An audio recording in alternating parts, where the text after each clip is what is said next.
Jenny Wigner. Jenny Five. Wigner. Winger. Hi, welcome to Tapping In. Today's guest is my beautiful friend, Jenny Wigner. Winger. Winger. Winger. Winger.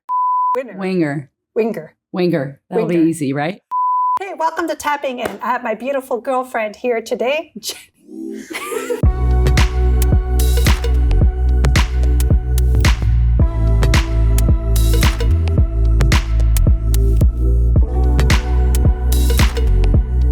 Hey, welcome to Tapping In. I've got my beautiful friend here today, Jenny Winner. She can't say my name. Winger. You did it. Yeah. Woo. It was my first test and I passed it. Thank you. Yeah. You do better off camera, though. I know. When the camera was off, I was like, look at this I got material. this. You're silly thinking I can't say this. All of a sudden, it's like you're on camera and you're like, it's the voice. I've got my high-pitched telephone voice on Yes, because hello. I'm singing. I'm a business lady. I'm very sophisticated and I know exactly what I'm doing and I've got my cards. All right. So you're from Tennessee? I am. I'm from Tennessee. And I Yeah. love that. And you left home at 19, Yes. moved to LA. Yeah. Tell us more. So long time ago, I was a 4-year-old eating Well, cereal. it's not that far away. Just kidding. What the fuck? Please, we don't have time for this. I was eating cereal and I saw a commercial for 1-800 contact lens and it was Linda Carter. And Okay. I was like, Mommy, who is she? And she said, that's Wonder Woman. And I was like, I want to be her when I grow up. So then I became fascinated with where she lived, what she did. And she was out in LA and being an actor. So I'm going to be an actor. You know? So I decided. And then at 19, I just went. I just got on a plane. I was crying. It was fall break from college. Okay. And I was captain of the cheerleading team. I was in like a sorority for smart people, which I didn't What? belong in. Yeah, You had I me. tricked somebody. You had me. So it was a lot of pressure. Yeah. And I was just crying. And Mom said, well, this isn't even the life you want. Do you want to go to LA? And I said, yeah. And she said, okay. She went downstairs on our dial-up computer and booked me a flight. And I left the next day. And she said, sink or swim. You have a week. Wow. I don't know why. It's like goosebumps. It was galore. insane. So Now- I'm sitting there on the plane and I'm lowering down to LA and I have a week in the Farmer's Daughter Hotel by the Grove and it's sink or swim. And I'm looking and I'm like, what have I done? What is this? Am I swimming or am I know. going to sink?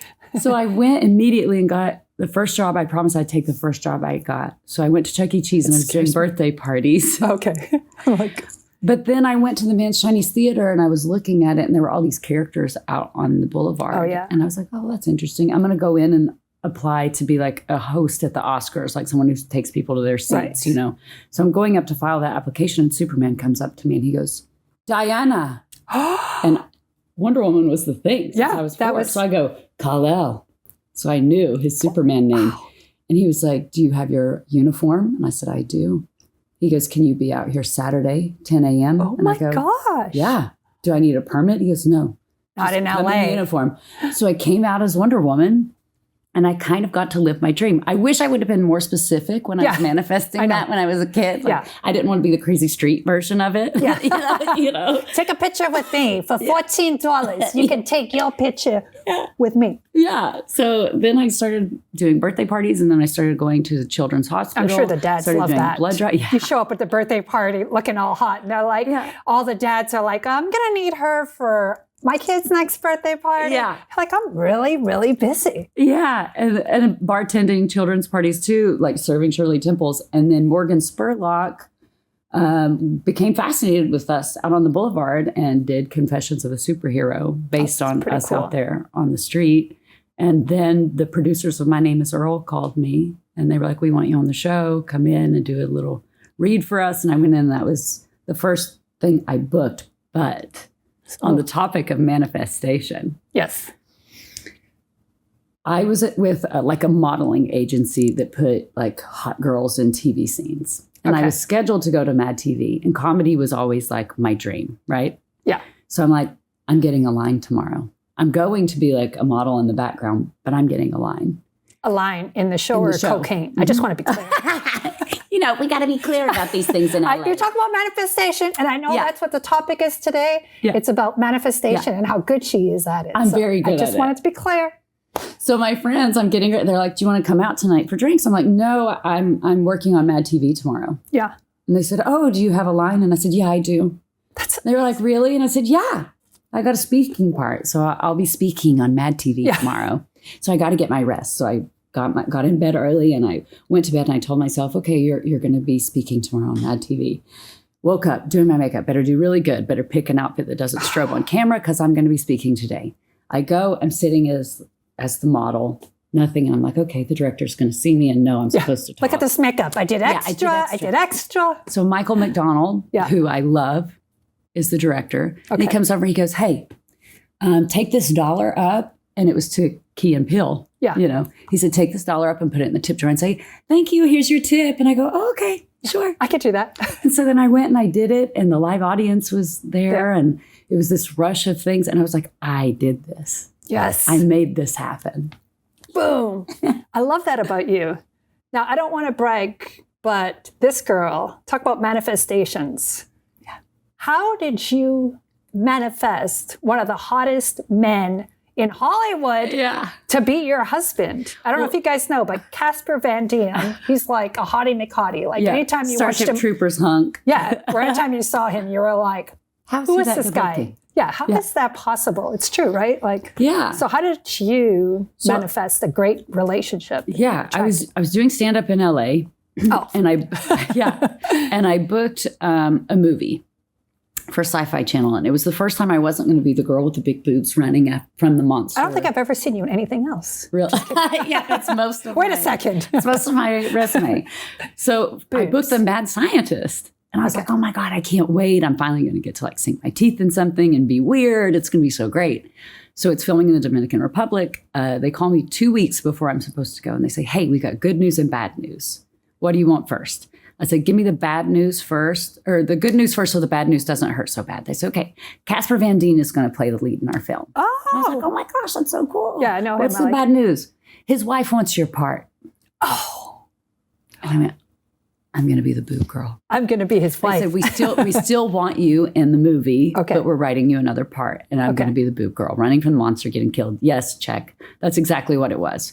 So we shot it, and I just saw him, and without saying too much, I just kind of saw her and the way she moved. And she had these beautiful kids and this beautiful man who was so great and so attentive. And I was like, I deserve that. Mm. I'm the kind of lady who deserves that. So I'm going to start wanting it for myself. Because I was like, oh, nobody wants to date a female stand-up. Like, nobody wants, like, I have like a grungy life. Nobody's going to living on the edge, doing my lines. Yeah, doing my coke. Being Wonder Woman on the street, whipping things. Like, who wants this? Who wants this? But that's so great because you have to update your thinking. You have to know what you want and looking for inspiration from other women. Yeah. I love that that you didn't go, why does she have it? Why I don't have it? No. Because a lot of people do that, right? They take the negative approach and that's how other people live. And that's not for me. Not for me. And what you did, which I love, sorry, I touched my mic. No, my little mic. Yeah. But what I love what you did is you got inspired from this woman. Yeah, I got super inspired. And so I went home and I made it. Now, first of all, I'll tell you, we interacted almost 0%. And the way that I met this man, my character had already been killed by the monster. And the monster had ripped my skin off. So I was completely blood red in a cocoon laying on the floor like a worm. You want this? You want this kind of woman for yourself? Yeah, exactly. Enticing you. So he came in and they go, oh, Casper, this is Jennifer. She's the other actress. Oh, nice to meet you. And I'm laying there as a little red worm. But did you have your boobs? Did you have your boobs? No, I was cocoon with just a red face. It was so humiliating. And I'm laying on the floor. I love you. You're so hot. You're so handsome. So if only one day I could have someone like you. Exactly. And I was like, oh my God, that was so embarrassing. So I go back home and I make a vision board. Yes. It was the thing. Yeah. So I put on there like this kind of guy. Like I want all these qualities he has, the way he was with his kids, the way he was just with use his face. Maybe I just use his face. Yeah, girl. And then I'm sitting here and 2 years later, our movie's coming out on Sci-Fi Channel, Sharktopus versus Werewolf. It's a classic. It's a classic. We're just going to put that in. Heard of it. Mention it again. Let's mention it to this camera. Look into the camera. Sharktopus versus Werewolf. So it was coming out, and Roger Corman told him, hey, we have another actress down there who's down there doing her Wonder Woman thing, but you guys should get together and take a picture to promote the show. Because he was there promoting Con Man. Yay! Shout out to Con Man. Yeah. Shout out to Con Man, which is my husband's show. Yeah. So we ended up meeting up in the lobby of the hotel he was staying in, the Hyatt. And then I don't want to brag. I don't want to brag. It's a pretty good hotel for San Diego Comic-Con. It's very beautiful. It's got a lake view or ocean view. Yeah. So we meet in the lobby and we're chatting, and I'm just like, okay, well, how's your wife? How's your kids? He goes, well, my wife left me for a younger man. Oh. She's in Mexico with him right now. And I'm like, I'm so sorry. I left that part out of my vision board. Yeah. But okay. So we both were going through like a really weird thing because my sister had cancer and his mom had cancer, and we both were with them till they got in remission. Oh, that's beautiful. And so we kind of talked about kind of how that changes your perception of life and what's important. And he just was so grounded and lovely. Yeah, he is very grounded. You kind of expect him to be like, I don't know, like a meathead guy. Exactly. And he was very heartfelt and sincere. Very and sweet. I left, and I left our conversation, and I told my friends, I said, I think I have a crush on Casper Van Dien. And they're like, isn't he married for like 1,000,000 years? And I'm like, no, he's separated. They said, did you do that movie with him? I said, yeah. And then I did my vision board asking for a man like him. And now I have a crush on the very man that made me do that vision board. Wait a second. Are you a Mayfair witch? I know. Are you like one of those girls that lights a candle? Yeah, I do. I like lots of candles. You like candles? You put up a board. You're like, I got my wands. Yeah. That's pretty amazing. But then I didn't hear from him for a month. So I was like, maybe he didn't feel what I felt. But then I go, no, he did. I mean, come on. Something's happening. Yeah. So a month later, he messages me and he was like, I finally filed for divorce. She kept pushing the mediator and things kept coming up, but I didn't want to ask you out on a proper date until the papers were filed. Wow. That's really beautiful. Because also, again, I feel like, somebody's a good guy when they're not creeping with you. Do you know what I mean? Yes, You're just exactly. like, I love that about you because, I don't know. Yeah. It just feels so much better than. And the trick that I learned through all of this is when I met him, the girl who's like my mentor, Nadia Angelini, she's an incredible angel card reader and intuitive. She said, write down your 5 non-negotiables. Oh. She said, because you're inspired right now. You saw things in him. Write them down and have them somewhere you see him every day. So they were on the board. It was kind, intelligent. Wait, don't look at me. Share it with them. Kind, intelligent, funny, talented, and generous. Okay. Because he was very generous on set. Like people would ask for something, he's the first one there. Yeah, like that's true. So I said, I saw those qualities and they were important to me. So I wrote them down. And I didn't just get the man who reminded me, I got the exact man. I know. That's what I'm saying. That is so it was insane. powerful. And all my friends said the universe was kind to me because I didn't put handsome on there. So they just gave me a bonus. You know what? We're going to throw that in. Yeah. But what's beautiful is I'm sure you're projecting it. Like you didn't put Kermit the Frog up there. So how often do you intentionally focus on aligning your goals, like with your values? I mean, it's daily because I have a rat race brain. Like it's constantly. Yeah. So I have to take time to be quiet every day. And it also helps me with the hygiene because I do it best in the bathtub. Ooh. So I do a crystal bath. Even if I only have half an hour, I put crystals up because they're shiny rocks that make me happy. Yeah, make you happy. And that's what's important. They have to make you happy. They make me happy. It gives me a joy. I sink into the tub and then I'm big on visualization. And it's me visualizing myself meeting my goals and thinking about the feeling of it, because that's the thing that I think has always been important is I need to have the feeling of why I want it. Yes. Right? It's not just, I want it because I want it. It's like, it's mine. I want it because it's going to make me feel joyous. I want it because it's going to give me pride to complete this. I want it because I enjoy laughing and I'm going to be able to laugh through this process. It's going to make me happy in that way. Yeah. So I think every day is important, but if you like on times when I'm very stressed, at least 3 times a week, and I tell people you have to find, it's 5 minutes. Yeah, it takes just a few minutes. Just a few minutes to do breathing. I just started doing breathing exercises this year because for some reason I always found them so difficult. Yeah. Or I'm always holding my breath. Yeah. And I catch myself. I'm like, why are you holding your breath? My kids are like, what are you doing? I'm like, I forgot to breathe. I know. I'm like, what? Yeah. And that was me. And so someone said, you'll be surprised, like breathe in for 8, hold it for 4, push out for 10. Yeah. And so I just started doing that every day. And it's been incredible for me. That's beautiful. And I think it's important to note that when you're also trying to manifest something, that you don't necessarily have to think about what you're trying to get. But when you go back to that feeling, you don't have to think of that thought again to create that feeling. Like you could think of other things that make you feel joyous. It's best if you can let it go. Right. Best if you can let it go and think about all the different ways that you do feel joy or all the different ways that I do feel happy. And that's the momentum that we're really trying to get going is that feeling. And then once you realize too that it's inside of you and you're like, I'm already feeling it. Yeah. Like, so I'm already here. I'm not longing for something that's outside of me. Exactly. It's here. And that's the key. It's not outside of me as much as we always think it is. And it's so great to have those goals and so great. Like, I think the best part about living in our third dimensional world is getting to see how our thoughts and our emotions and our magic play out. Yeah. Good or bad. I'm always like, we did that. I'll tell my kids too, if something bad happens, I'm like, hey, we did that, right? Yeah. Or good. It's the same thing. I'm like, so what are you thinking of? What are you creating? Yeah. And once you start to realize that that power is all within you, then you're like, this is so much more fun. And you catch yourself, right? Yeah. Again, like if I'm thinking of negative thoughts or I'm like, why do you want to create that? Don't do that. That's old programs. Don't water that plant. Don't water that plant. Water the plant you like. Right. And that's why I think you're such a good example of that. Yeah. And so my friend told me, oh, what are your New Year's resolutions? I said, I don't have those. Yeah, I hate those. I hate them. I don't have them.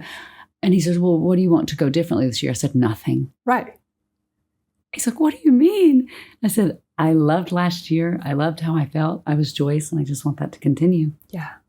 And it's more about, for me, it's the practice of how long can I allow myself or can my body handle being happy? So it's like working out, right? It's like going for a run before you get out of breath. And I'm like, how long do I sustain being happy before the other voices come in or I drop down? And now, though, I feel like you could pick up so much faster, right? Yeah. Like I'll feel bad and I'm like, okay, that was good. You felt bad. Yeah. But what can I, and that's okay. But how do I use my breath? Yeah. To recalibrate and shift it. And what is it that I do want? Because, you know. It was something that's really funny is someone said, I can't remember who said this, but they said, name your negative speaker. Oh, yeah. So I named her Tina. I'm like, okay, Tina. That's my producer's name. She's my hero, though. I love Tina. I love the name Tina. I love saying it. Like, so when I'm like, Tina, we are good friends. Yes. I'm going to tell you, girl, you got to calm down. That's good, though.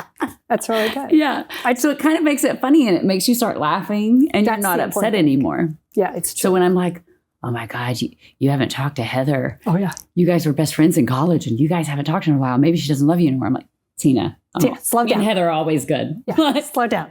We're good, Tina. Thanks for your input. You know?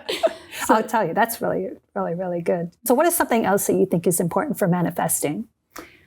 So something I think is important for manifesting that a lot of people try to skip this part is your home base has to be a manifesting palace. You talk about your actual house? Your actual house. Okay. You know, where you're visualizing from. So even if you, like, I was in a studio apartment in the middle of Hollywood manifesting these shows and these jobs and this man and stuff. So it's not about how fabulous it is. It's making it somewhere you feel safe and making it somewhere where you can play. Yeah. So I made sure, like, it was just a cheap little boombox, but I made sure I had something that would play my music loud so I could turn on my music and dance while I cooked. And then I felt good eating that food. Yeah. I made sure that I could open my window and make positive out of what I heard. Like I could hear the freeway. Sounds like rain. Oh yeah. You know, like, is it raining 24 hours a day? Yeah, exactly. I got a free sound machine. Yeah. You know, like light candles when you feel like it. There's a cheap way to feel luxurious. Yeah.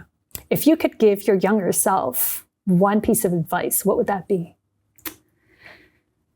Don't eat the things that they make you eat because they think you're stubborn. Honestly, because like I have 19 food allergies and I'm autistic, you know, so like there are like a very small amount of foods that I like to eat. And I'm serious because your gut, there's another heart in your gut. Yeah.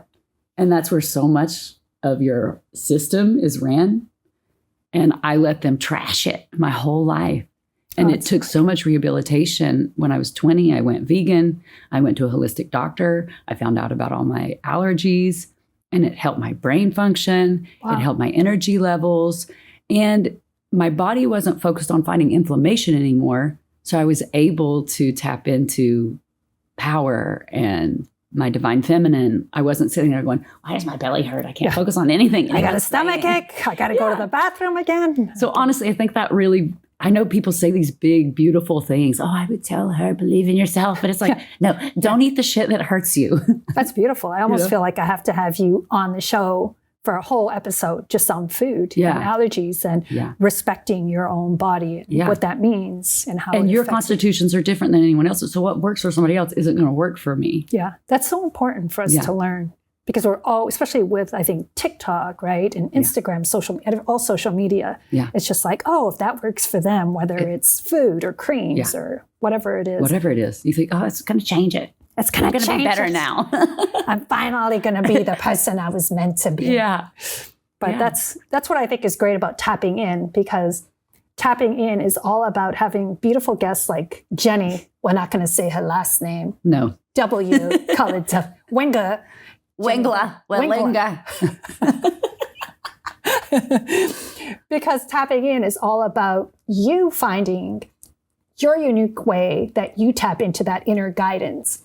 And having guests like Jenny on this show inspires you to do a vision board, or inspires you to take care of your body and listen to your body. And if that's the one piece of advice that you get from today's episode, that's amazing. Yeah. Thank you so much for sharing. Thank you. I love you. I love you too. You're so much fun to have on the show.